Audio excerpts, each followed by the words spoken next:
después de que se toca la séptima trompeta.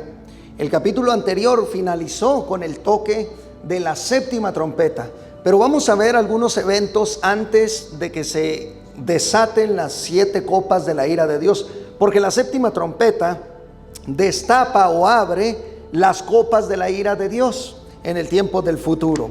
Pero bueno, se abre un paréntesis, un intervalo existe desde el capítulo 11, desde el capítulo 12 hasta el capítulo 15. En el capítulo 15 y 16 comienzan las copas de la ira de Dios a ser derramadas. Pero antes ocurren estas visiones, estas señales. Y hoy el tema es la mujer, el niño y el dragón. Hace ya algunos años yo di una enseñanza sobre esto, explicando las razones por la cual creemos que la mujer se trata de la nación de Israel.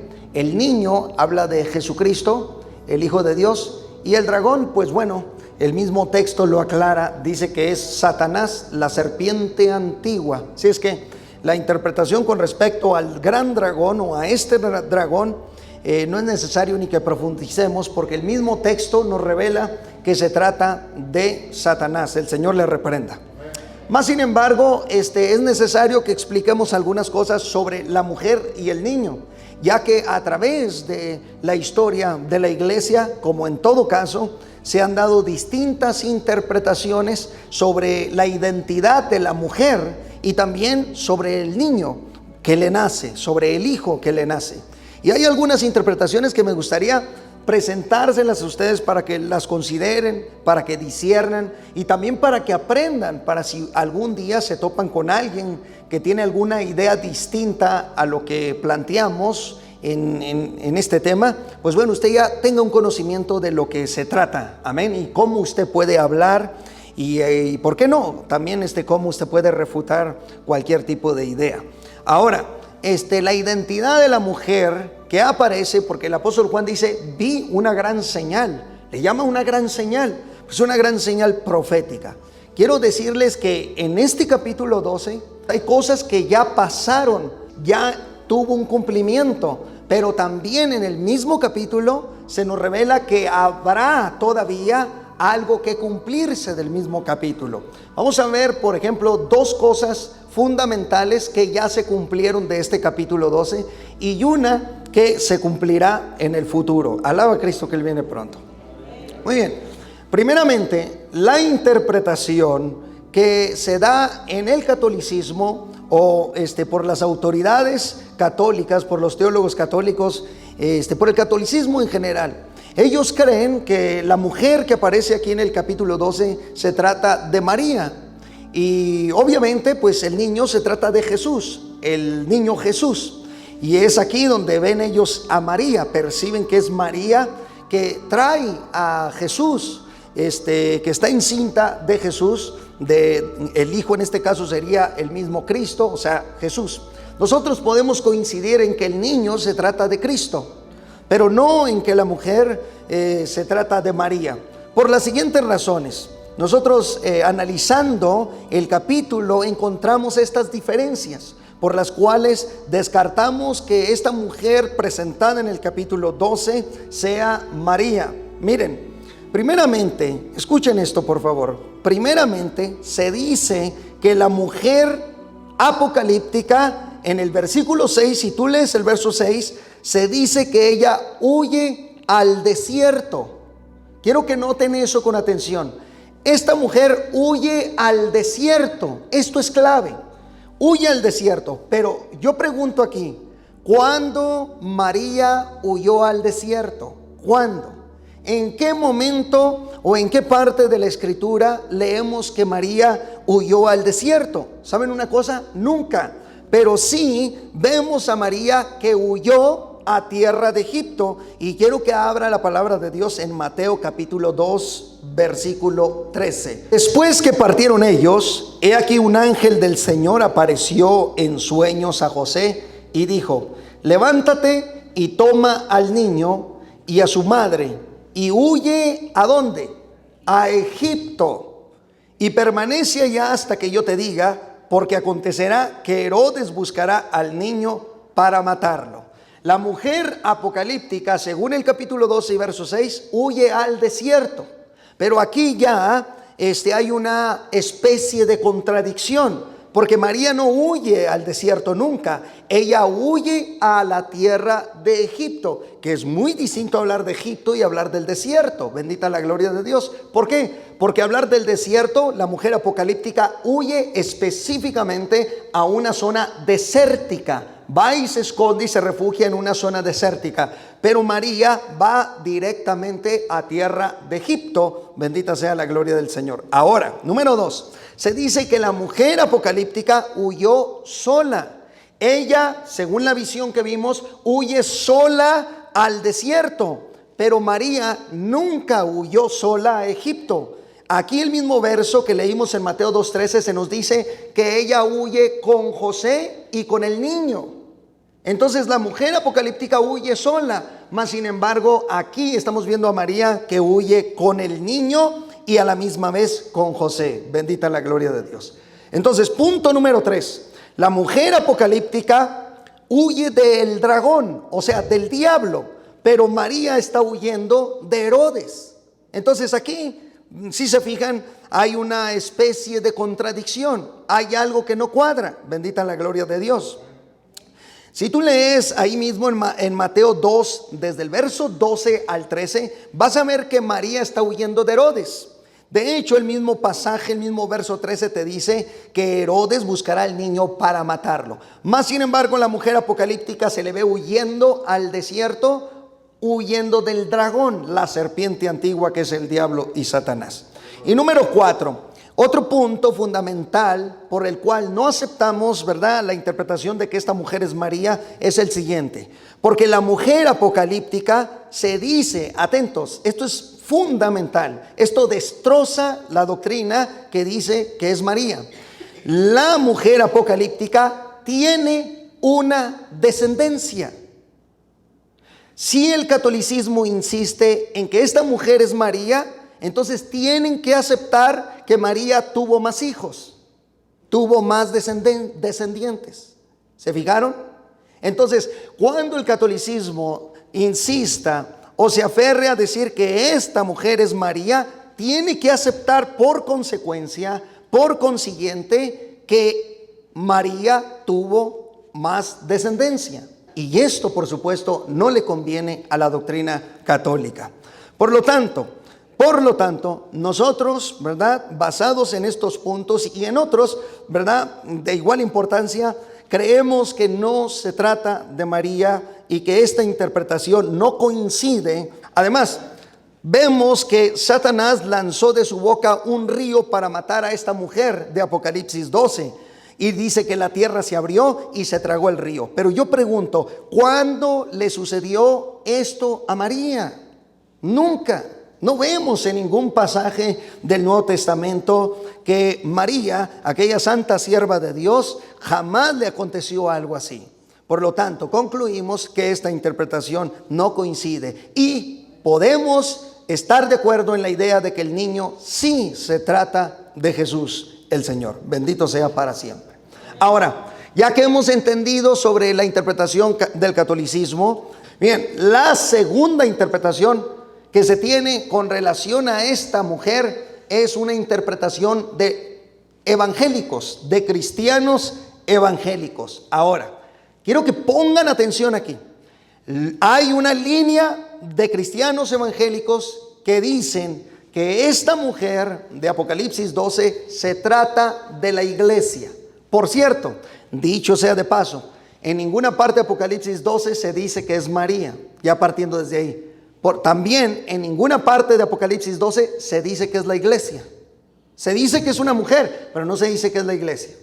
¿Estamos? Miren, esta interpretación evangélica sostiene que la mujer que es perseguida, esta mujer es la iglesia.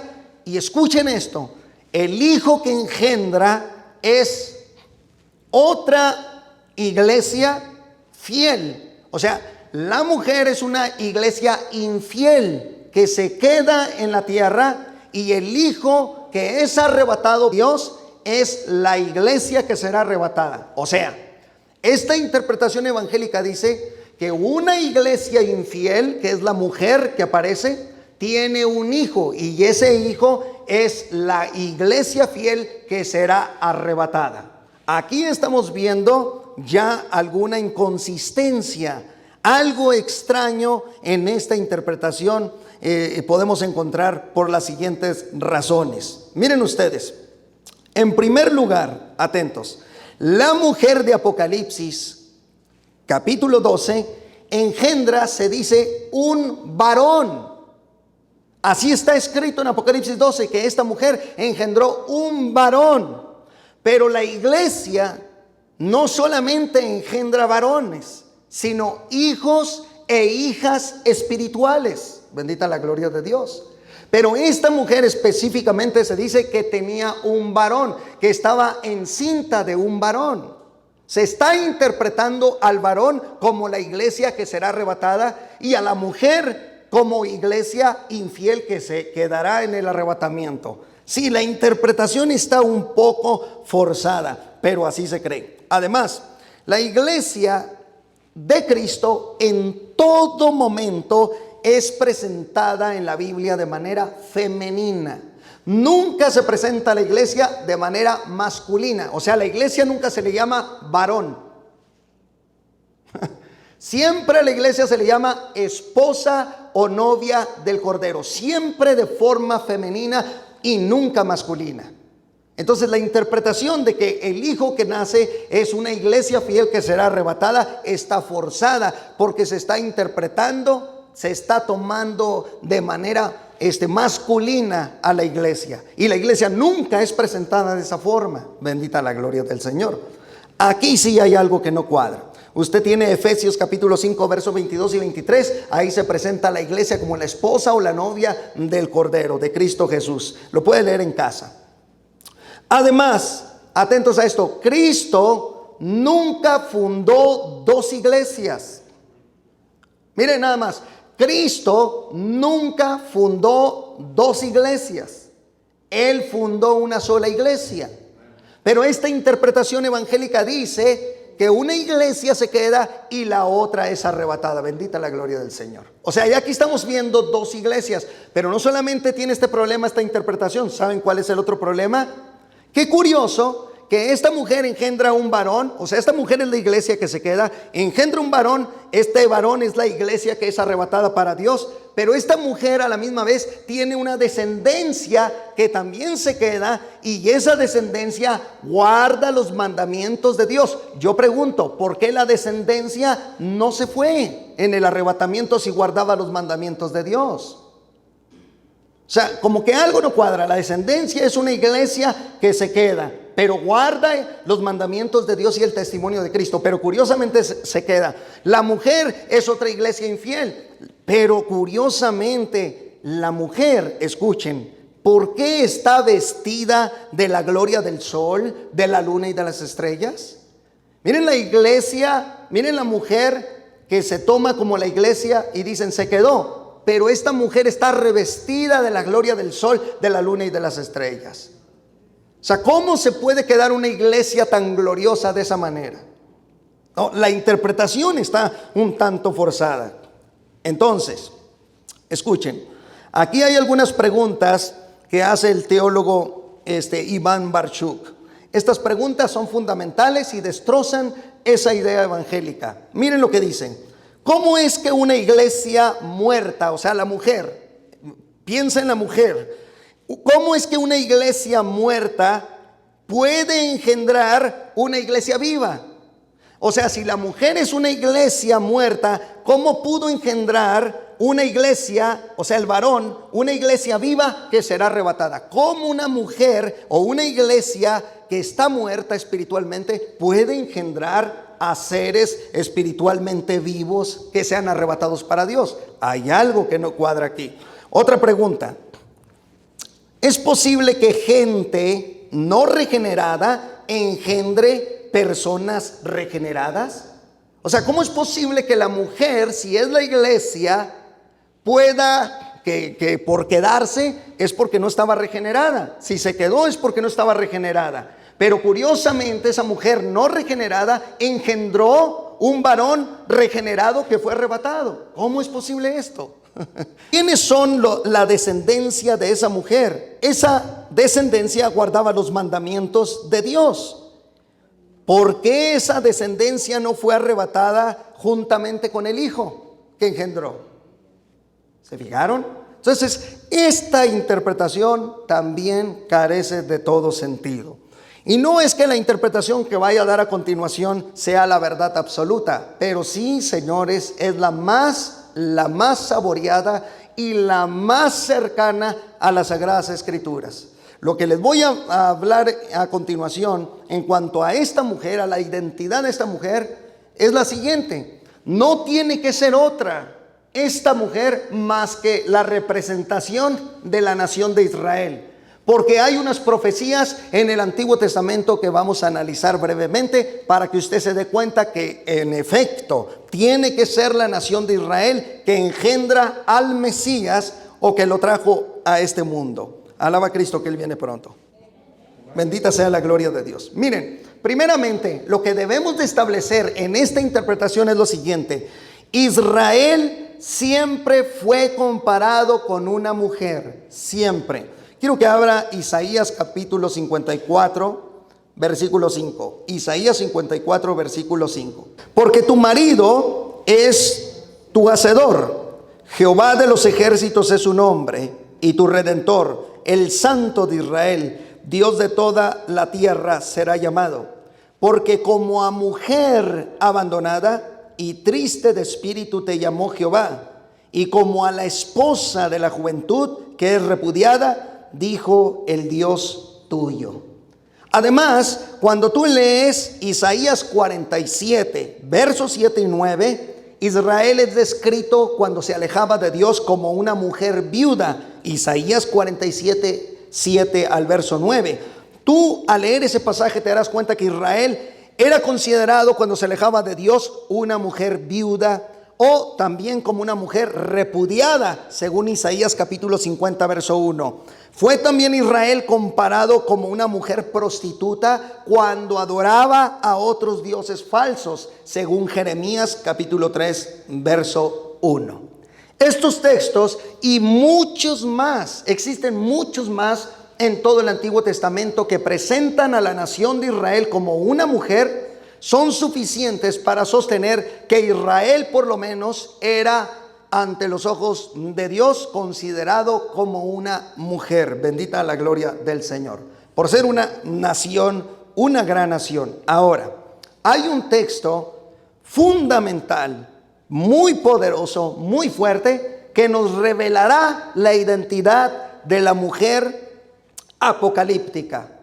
Vamos a recorrer en la historia bíblica los sueños de José, que fueron proféticos y apocalípticos. José sueña y tiene un sueño profético, apocalíptico.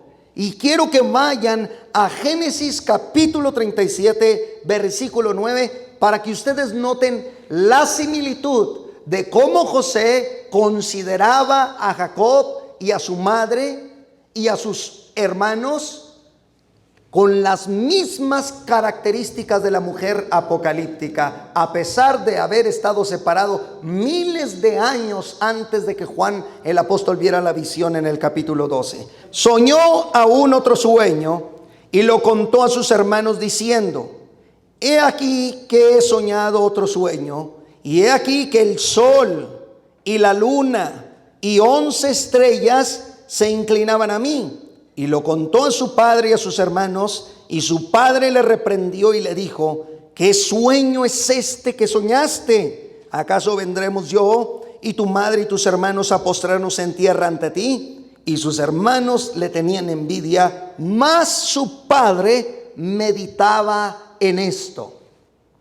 Quiero que noten las características. Aquí está el sol, la luna y las 11 estrellas. ¿Por qué 11? Porque con José eran 12, sus hermanos 11 y él era la estrella número 12. La mujer apocalíptica que vimos tiene 12 estrellas que la coronan y tiene el resplandor del sol y de la luna, ¿cierto? Tú no vas a encontrar en la historia bíblica otra representación que nos desvele el misterio de la mujer del capítulo 12 de Apocalipsis, más este pasaje bíblico. Bendita la gloria de Dios. El sueño de José es profético, es apocalíptico. Por eso cuando Juan ve a la mujer, dice: vi una gran señal. Una gran señal, y vio a la mujer apocalíptica revestida con la gloria del sol, con la luna y con 12 estrellas que coronaban a esa mujer. Esto representaba a la nación de Israel con sus 12 patriarcas, que eran las 12 estrellas, y Jacob era representado como el resplandor del sol y la esposa de Jacob con el resplandor de la luna. Por lo tanto, una similitud tan idéntica a esta no la puedes encontrar en ninguna otra parte de la Escritura.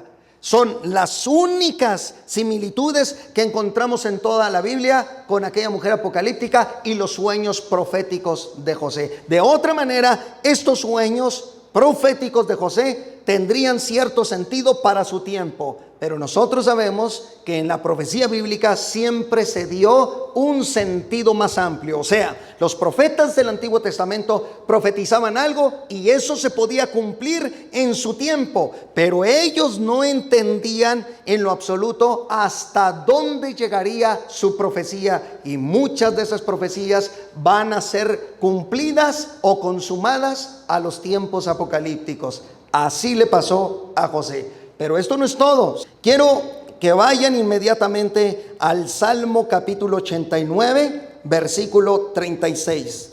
Salmo 89, 36. Aquí se notará que Israel, o sea Jacob, siempre sería la única nación que recibiría la gloria del sol y el revestimiento de luz de la luna. ¿Tiene el Salmo 89? Yo espero. Salmo 89, versículo 36. Quiero que pongan atención porque el Salmo hace referencia a la nación de Israel. Dice: su descendencia será para siempre. Su descendencia será para siempre, y su trono como el sol delante de mí, como la luna será firme para siempre, y como un testigo fiel en el cielo.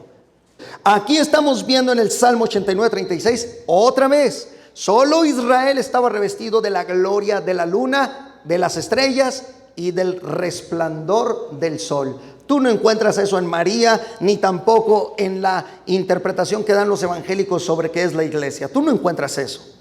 La única nación que representada en esta mujer es Israel. Quiero que vayan a otro texto inmediatamente porque quiero fundamentar bien esto que les estoy enseñando. Cantares capítulo 6, verso 10. ¿Quién es esta que se muestra como el alba, hermosa como la luna, esclarecida como el sol, imponente como ejércitos en orden? Fíjense aquí en este texto nuevamente en una representación de la nación de Israel, aplicándole las glorias del sol, de la luna, y vemos que solo el pueblo de Israel era representado así. Entonces, lo que Juan está viendo, señores, no es a María. María tuvo su tiempo, su momento, ella fue llena de gracia, Dios la usó poderosamente para que llegara, ¿verdad?, corporalmente la persona del Hijo de Dios a este mundo. Ella tuvo su tiempo, pero lo que Juan está viendo en Apocalipsis 12 es la representación de Israel. Por eso les digo que gran parte de ese pasaje ya se cumplió. ¿En qué se cumplió? En que esta mujer estaba encinta, que a través de su historia representaba a Israel. Israel siempre estuvo, atentos a lo que voy a decir, siempre estuvo embarazada del niño, como ahorita vamos a ver. Bendita la gloria del Señor. Miren, en el verso 2 del capítulo 12 de Apocalipsis se nos dice así, 12:2: y estando encinta clamaba con dolores de parto en la angustia del alumbramiento. Muy bien, aquí hay un simbolismo que tenemos que descifrar. A través de toda la historia, ¿saben desde qué momento se dio la primera profecía del advenimiento de este niño, de este hijo que estaba en el vientre, por decirlo de alguna manera, de toda la nación de Israel? ¿Saben en qué momento se da la primera profecía de que vendría el Mesías? Tan lejos como Génesis capítulo 3 y verso 15. Y van a ver que desde entonces el dragón, por eso se le llama la serpiente antigua, que es el diablo y Satanás. Vean ustedes, por eso se le llama al dragón la serpiente antigua, haciendo referencia a Génesis, que es el diablo y Satanás. Vea cómo conecta Apocalipsis 12 con Génesis 3, cuando está la serpiente ahí presente en el verso 1. Se conecta, ¿por qué? Porque en Génesis 3:15 se dice: y pondré enemistad entre ti y la mujer, entre tu simiente y la simiente suya. Esta te herirá en la cabeza y tú le herirás en el calcañar. Apocalipsis 12 nos dice que el dragón buscaba, ¿qué? Arrebatar al niño. Intentaba quitarle al niño, matarle al hijo a esta mujer. Y desde que se dio esta profecía en Génesis 3:15, Satanás, la serpiente antigua, siempre a través de la historia intentó evitar el nacimiento, el advenimiento del Mesías, príncipe del Hijo de Dios. Siempre. Miren, un resumen rápido. Tomemos, por ejemplo, desde el tiempo del asesinato de Abel. Pregúntate, ¿por qué Caín mata a Abel? Porque en los lomos de Abel venía la simiente de Dios, por donde vendría el Mesías. Caín mata a Abel. Aquí vemos un golpe de Satanás intentando detener esa profecía que se dio en Génesis 3:15, que vendría una simiente, o sea Cristo, vendría una simiente, un descendiente que destruiría las fuerzas del mal. Y Satanás, el dragón, siempre intentó devorar a Cristo, al hijo de esta mujer. Bendita sea la gloria del Señor. Pero no solamente eso, fíjense bien. Luego, cuando murió Abel, ¿quién nació? Set. Dios dio un sustituto, Set, para guardar la línea del Mesías. ¿No es curioso que los ángeles caídos también alteraron el genoma humano, provocando o produciendo enormes criaturas o gigantes? Alteraron la genética. ¿Por qué? Porque ellos sabían que la línea del Mesías venía al mundo y estaban evitando todo eso. Bueno, recorramos la historia. Más adelante vemos, pregúntate esto: ¿por qué la esposa de Abraham, la esposa de Isaac y la esposa de Jacob eran estériles? Pregúntate eso. ¿Por qué eran estériles? O sea, ¿por qué específicamente ellas? Porque a Abraham se le había dado la promesa: en tu simiente, porque en los lomos de Abraham venía el Mesías, que era Cristo. Pero Sara era estéril. Ese problema de esterilidad lo había provocado el dragón, la serpiente antigua, tratando de evitar el nacimiento del Mesías. Pero Dios lo golpeó de una manera poderosa en la cabeza cuando Sara ya y Abraham, casi muertos, dio a luz. Como que Dios estaba humillando a Satanás. Como, vamos a esperar, a los 60 años no, a los 70 no, a los 80 no, yo te diré cuándo. ¡Pum! En su vejez, y dice el escritor, ya casi muerto, dio a luz a su hijo, que era Isaac, el dueño de la promesa. Bendita la gloria de Dios. Ahí Dios dándole una cachetada a Satanás. Entonces, vemos también que Esaú quiso matar a Jacob. O sea, siempre el dragón buscó acabar con el niño, con el Mesías, devorarlo. Históricamente vemos esto. Pero no solamente esto, atentos. Satanás levantó una línea de asesinatos a través de la historia en la línea de los reyes por donde venía el Mesías. Por ejemplo, se nos dice en Segunda de Crónicas, capítulo 21, verso 4, que Joram mató a sus hermanos. Luego los hijos de Joram fueron muertos, pero quedó Ocosías.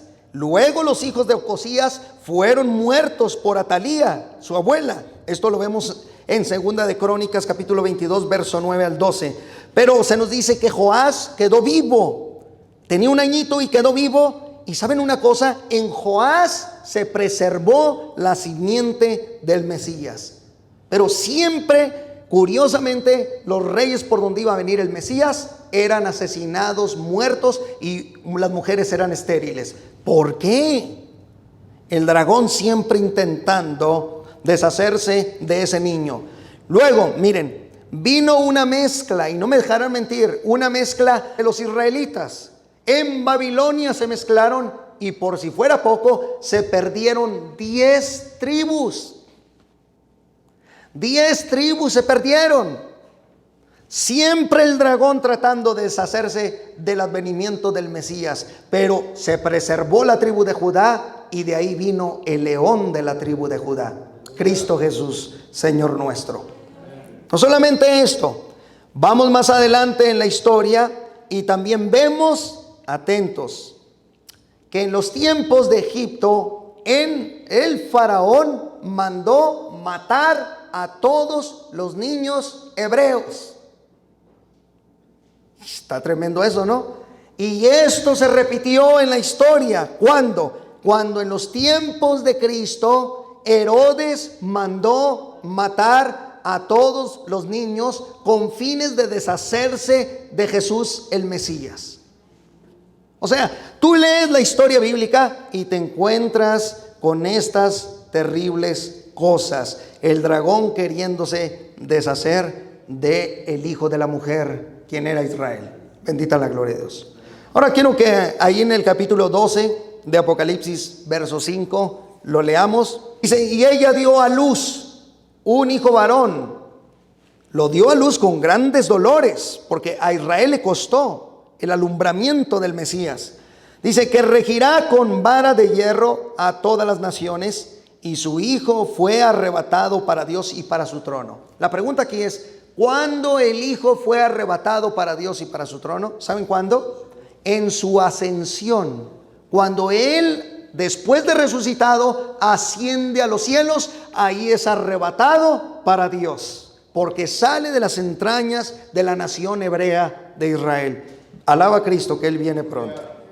Estamos comprendiendo un poco lo que significa esta interpretación, porque también esta es una interpretación, pero hay muchos textos que la sostienen, que la pueden fundamentar muy bien. Vamos a leer en Marcos capítulo 16, verso 19. Por favor, rápidamente. Dice, y el Señor, después que les habló, fue recibido arriba en el cielo y se sentó a la diestra de Dios. Otro de los puntos que tenemos en el versículo 6 del capítulo 12 de Apocalipsis, para avanzarle, es lo siguiente. Dice, y la mujer huyó al desierto.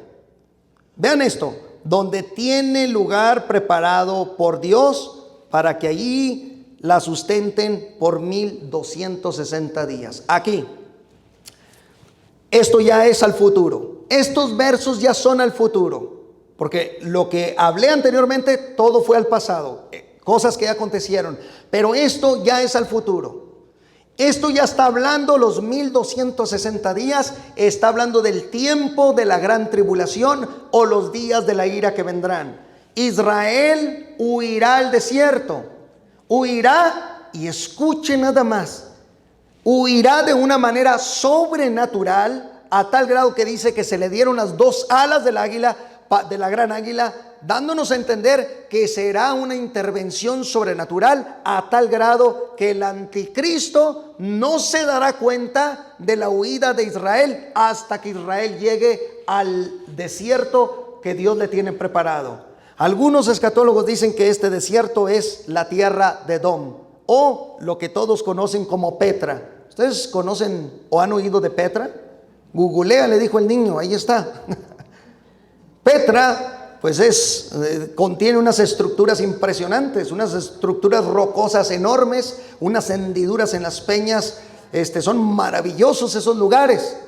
Algunos sostienen que Israel o la mujer huirá al desierto, huirá a ese lugar, y el anticristo se dará cuenta que la gran mayoría de los hebreos, escuchen, no todos, la gran mayoría de los hebreos huirá a ese desierto, y cuando esté allá se dará cuenta el anticristo y dirá: ¿en qué momento se me fueron? Ahora, ¿por qué razón huirá? ¿Por qué razón Israel huirá? Bueno, por lo siguiente: porque es el momento de la abominación desoladora. Israel mirará en el tercer templo cuando el anticristo coloque, o el falso profeta coloque, la imagen o la abominación desoladora, el ídolo, en el tercer templo. Israel es cuando en ese momento dirá: esto ya se está poniendo espiritualmente demoníaco, esto ya es algo abominable. Israel tendrá que huir rumbo al desierto. ¿Cómo irá a hacer eso? No sé si irá de noche. Escuchen esto, no sé si Israel va a huir de noche, aunque yo sé que las tropas del anticristo estarán circundando las regiones de Jerusalén en el futuro y de toda la nación. No sé si irá de noche, no sé si Dios tomará a un grupo de hebreos y se los llevará, pero solamente tenemos que tomar el lenguaje bíblico, decir: se le dieron las dos alas de la gran águila y huyó al desierto. Tomó por sorpresa al anticristo. Bendita la gloria del Señor. Quiero que abra Apocalipsis capítulo 13, verso 14. Apocalipsis 13, 14. Ya vamos terminando. Entonces, estamos diciendo que Israel huye al desierto por causa de que el anticristo y el falso profeta coloca la abominación desoladora en el altar de Dios en el tercer templo. Apocalipsis 13, 14. ¿Lo tiene? Y engaña a los moradores de la tierra con las señales que se le ha permitido hacer en presencia de la bestia, mandando a los moradores de la tierra que le hagan imagen a la bestia que tiene la herida de espada y vivió. Y se le permitió infundir aliento a la imagen de la bestia para que la imagen hablase e hiciese matar a todo el que no la adorase. Alguien me preguntó: ¿esa imagen no va a ser la televisión, pastor? No, por supuesto que no va a ser la televisión. Esa imagen va a ser un ídolo claro, una imagen del anticristo en el tercer templo. Y esto para el pueblo judío no simplemente es idolatría, se considera abominación. Ya en el pasado ocurrió, ¿verdad?, en un trasfondo histórico, la llegada de un antiguo rey llamado Antíoco Epifanio. Él llegó y sacrificó una cerda. Ustedes saben que los judíos pues no comen cerdo, y el cerdo es inmundo. Sacrificó una cerda en el altar de aquel templo en aquel entonces. Entonces eso también fue una abominación desoladora.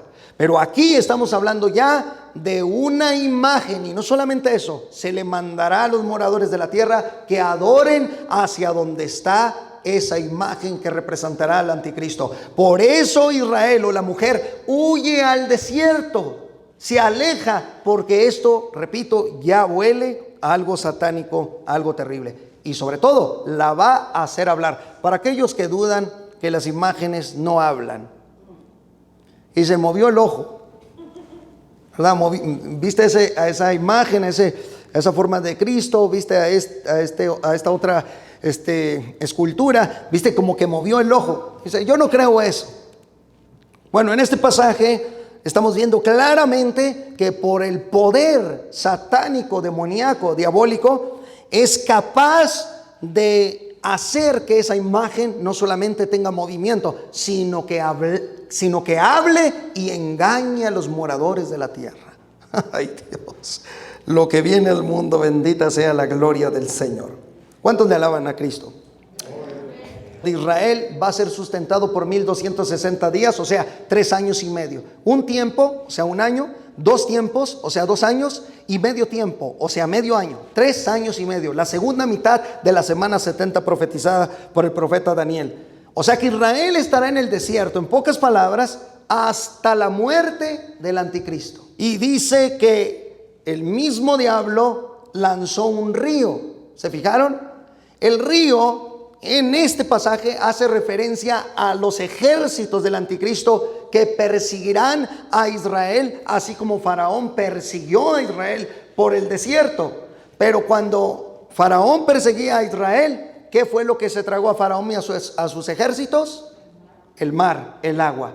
Aquí a los ejércitos o al río del Faraón del futuro, que será el anticristo, se lo tragará la tierra. Bendita la gloria de Dios. Bendita sea la gloria del Señor. Pero Israel será guardado. Muy bien. En el verso 17 del capítulo 12, vamos a leer, este será el último versículo. En el verso 17 del capítulo 12 de Apocalipsis, se hace notar la presencia, el resto de la descendencia de la mujer que guardaban los mandamientos de Dios y tienen el testimonio de Jesucristo. Vamos a preguntarnos lo siguiente: ¿por qué esta descendencia no huyó con Israel hacia el desierto, sino que se quedó en Tierra Santa? Y dice, guardaban los mandamientos y el testimonio de Jesucristo. Voy a especificar aquí dos cosas. Un asunto es los mandamientos y lo otro es el testimonio de Jesucristo. Guardar los mandamientos hace referencia a gente hebrea, porque los mandamientos de la Torá están relacionados con los hebreos. Por lo tanto, también son israelitas, son judíos, esa descendencia. Lo segundo es que esos judíos están convertidos porque tienen el testimonio del Mesías. Aceptaron a Cristo como su Señor y Salvador personal. Alaba a Cristo que Él viene.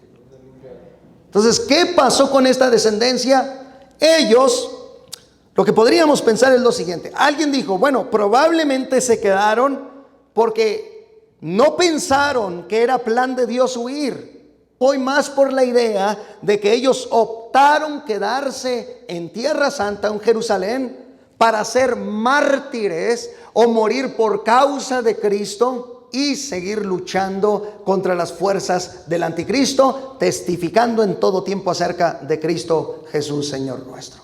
Así es que yo me quedo con la idea de que esta parte de la descendencia de la mujer que guarda los mandamientos de Cristo es porque ellos decidieron quedarse ahí para seguir testificando del Mesías pese a la presencia del anticristo. Bendita sea la gloria del Señor.